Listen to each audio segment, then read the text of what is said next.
Hi, I'm Coach Jamie Dreyer from Overhaul Training. In this video, I'm going to show you how to release trigger points from a tight levator scapulae muscle. But first, let's use a little something I like to call Latin arithmetic to understand where and what the levator scapulae is. All right. First word, levator, very easily translates to elevate. Scapulae translates to scapula, which is that little wing bone on your back. So when you put them together, it very easily equals elevate the scapula. That gives you a rough idea of where this muscle is attached, but let's go more specific.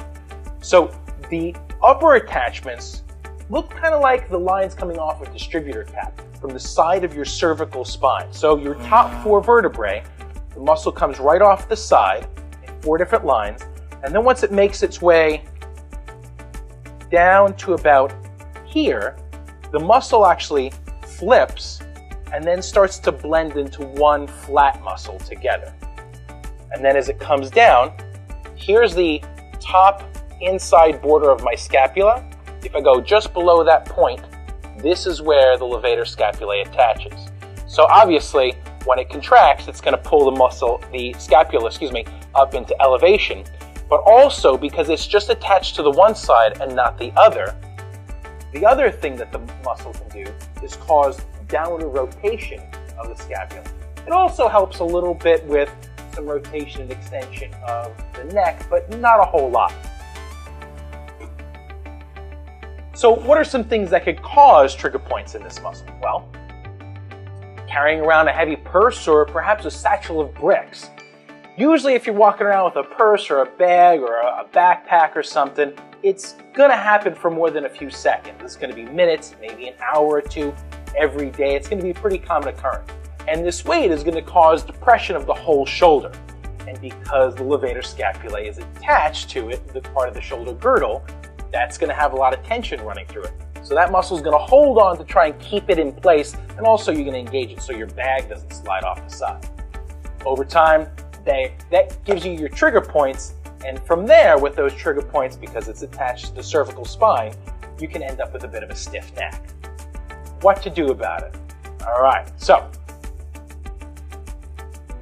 I like to use the point stick on my Pure Wave, and I already showed you where the muscle attaches down here below that inside upper point. If I go a little bit higher, that's where a pretty common trigger point will be. And if I go a little bit higher and in, that's where the second trigger point will end up. With the point stick, I like to crank this sucker up and dig in there for a couple of minutes. And with a little bit of time, working it around, man, that feels good. With a little bit of time, your trigger point starts to relax. Now,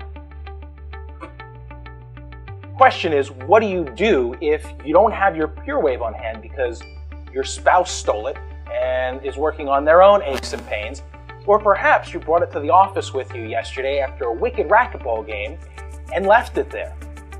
Here's the next tool that you could possibly use. You grab the Theracane.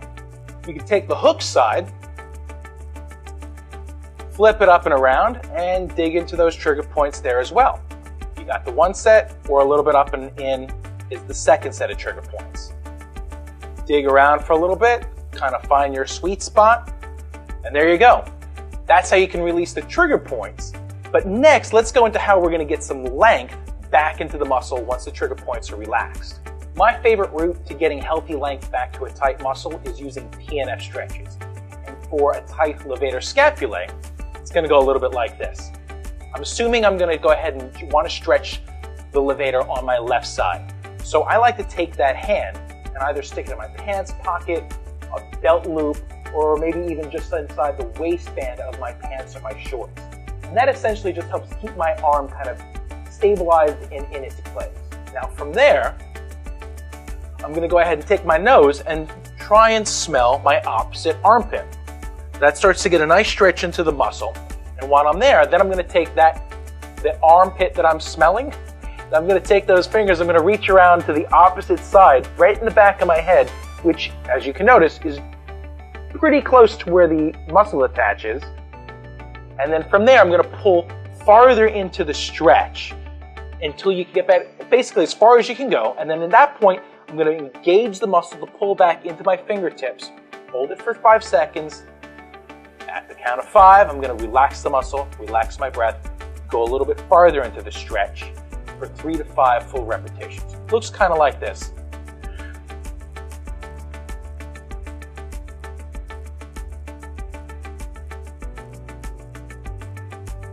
It's that simple. You can repeat it about 3 to 5 times like I said, and that's the method I like to use to get tight trigger points to relax and healthy length back into a tight levator scapulae.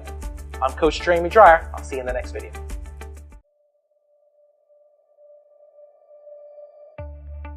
Hi, I'm Coach Jamie Dreyer from Overhaul Training. In this video, I'm going to show you how to release trigger points from a tight levator scapulae muscle.